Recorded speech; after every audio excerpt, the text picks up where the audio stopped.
前面说的个体的改造，第二个是文化的改造啊。那么文化的改造啊，我们看到20世纪的哲学啊有很大的突破，就是对我们自我的突破以及对语言的突破。那传统哲学就是这个三角架构，就是世界是什么，我是谁和我对世界的认识的结果，就是我们的语言理性这个结果，这个三角关系。当然，20世纪的哲学啊，包括美国的实用主义，包括现象学，包括新实用主义，包括这个批判理论和符号学，这个法兰克福学派，都让我们回到生活的大地。我们是在世界之中的，我们不是世界的旁观者，我们是活在语言之中的，所以我们的思想也可能被语言和符号所规定的。所以哲学问题最后最本质的是我们的生活问题，不是关于虚幻的世界，而是关于我们的生活啊。所以呢，我认为这个20世纪的哲学一个最伟大的贡献，就是它摧毁了形而上学的本质世界，让我们回到本真的生活世界。虽然后现代主义啊，这个解构主义，他们摧毁大于建设，留下来了一滩废墟，但是这也正好啊，白茫茫大地真干净，可以让我们重建啊。这个就是我认为是非常重要的。就是20世纪的哲学，让我们从虚幻的理念世界走进了现实世界，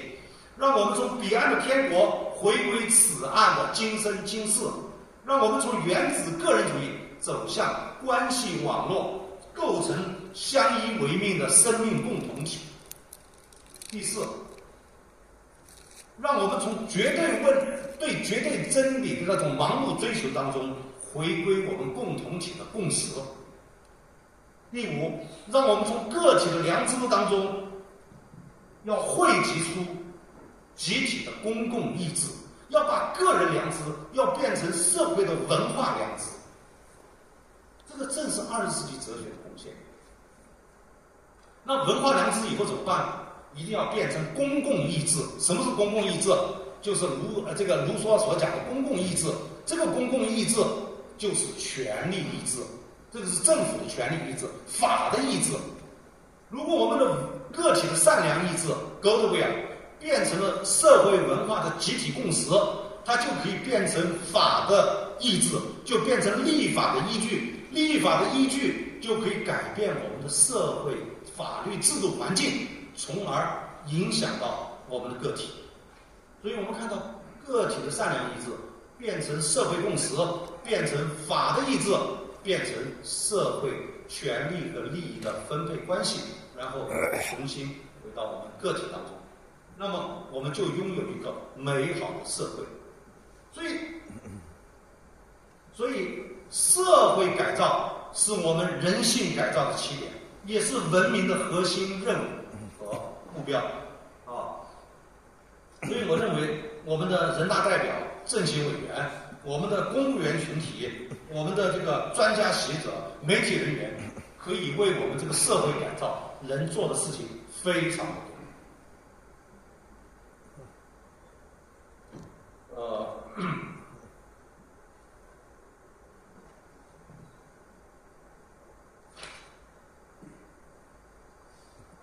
好，最后呢，我做一个我用5个图片来做一个哲学史启示的这个总结啊。我们说这个哲学史，哲学就是哲学史啊。那哲学史就是寻找确定性和对抗虚无主义的历史啊。那哪5个图片我看，第一个就是在古希腊的神话悲剧时代，那追问的是命运，连神都逃不出命运的安排。那么古希腊的命运叫波伊拉，在古埃及的这个命运呢叫马特，在苏美尔文明里面命运叫梅啊。所以在我们看到这个环地中海的埃及、近东和古希腊都有一个核心的追问命运。所以这个我们说哲学就诞生于对命运的追问。好，哲学诞生了。那哲学寻找确定性，就是以柏拉图的本质主义作为代表，他树立了一个理念世界，形而上学的世界。就像中国人说的，形而上者谓之道，形而下者谓之器。器的世界就是现象界，而道的世界就是本质的世界。这个就是一直到近代哲学都是这条套路。那我们知道中世纪自从这个基督教立为罗马国教以后，那中世纪这个基督教蓬勃发展。那么基督教精神，这幅图就是最后的晚餐了就强调信仰，强调救赎、恩典、彼岸的天路。那么好了，前面这个柏拉图主义和这个基督教精神被尼采宣告上帝死了而摧毁，于是我们就直接进入虚无主义了。那虚无主义的克服，这是莲花山上的这个雕塑那这个雕塑，我不知道大家看了有什么感觉其实这幅雕塑呢，它的好处是强调个人的主体性、创造性以及自我塑造的作用。但是如果说要把它绝对化，就非常的危险，就把个体当着了自我的全部的责任人，自我扮演了上帝的角色，因为你自我创造自我嘛，那你不就是上帝吗？至少是你自我的上帝吗？这个是非常危险的所以它是一种妄自尊大的状态，认为自我可以决定自我的命运，我命由我不由天，可能吗？你拥有这种绝对自由吗？所以我们要防止极端化防止自我决定论绝对化自己的自由，把自己扮演成上帝我们人不过是蝼蚁所以呢，这个雕塑我们要平衡的看，就是既要承认人的主体性和你的自由意志，又不能把你的主体性和自由意志极端化。极端化以后就是精神病，因为你做不到。所以我们看到启蒙运动和理性主义带来的这个悖论，这个悖论就是我们理性打破了神学的权威从传统宗教的束缚当中解放出来，却树立了一个新的上帝，这个新的上帝叫自我然后工业革命和资本主义又树立了一个上帝，那个叫金钱然后自然科学也又树立了一个权威，那个叫科学，以至于把科学理解成科学主义，理解成还原论，导致世界宇宙的冷漠，里面没有价值和意义。所以这个就是诸神之争嘛。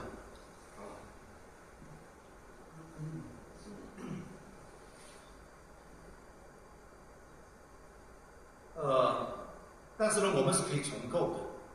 就像我前面所说的自我的重构，我们可以重构我们的生活，重构我们的思想这一点主导权我认为还是有的。最后一幅图就是说我们深圳的市民中心，我放这幅图的意思是指我们人间有不忍人之心，就像孟子说的善之事端人的恻隐之心、羞恶之心、我们的辞让之心和是非之心，这就是仁义礼智的这个开端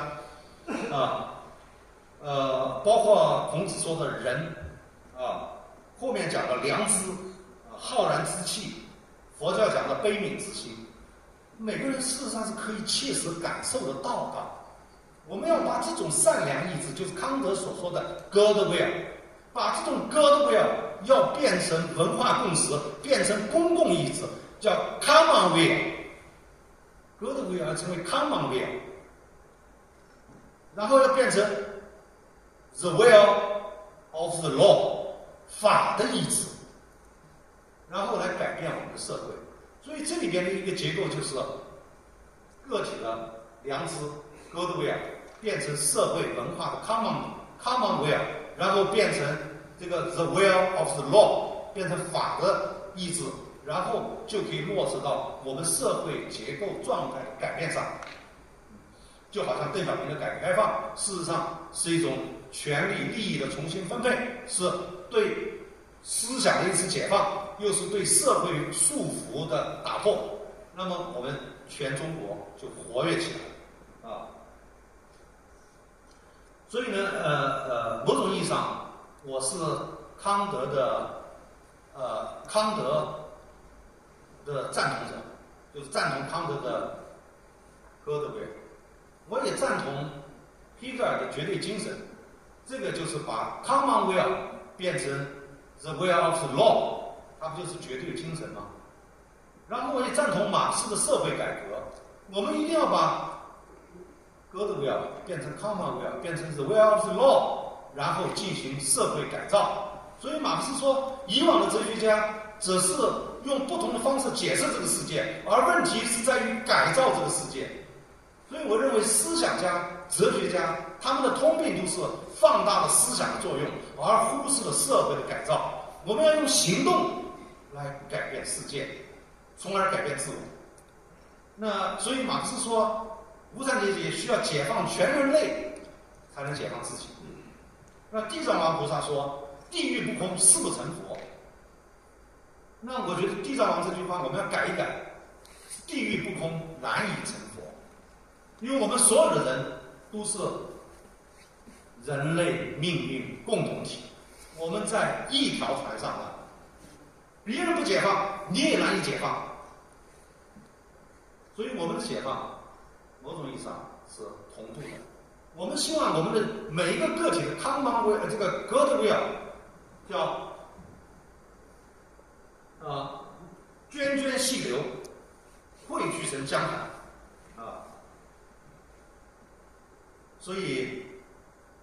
我们每个人的我们自我要克服虚无主义，我们要形成更多的伙伴，我们大家一起克服。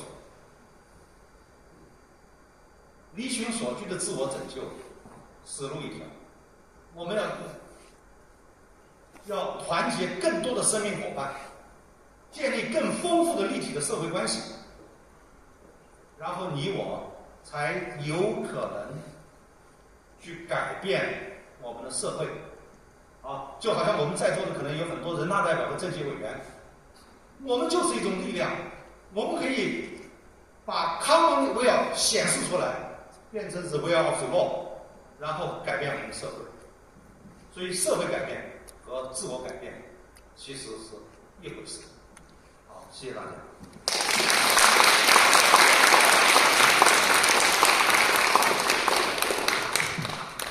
谢谢老师，辛苦您了。没事，你交流一下，交流吧。非常精彩的分享，谢谢老师。康德老师这个讲义大家也看到了，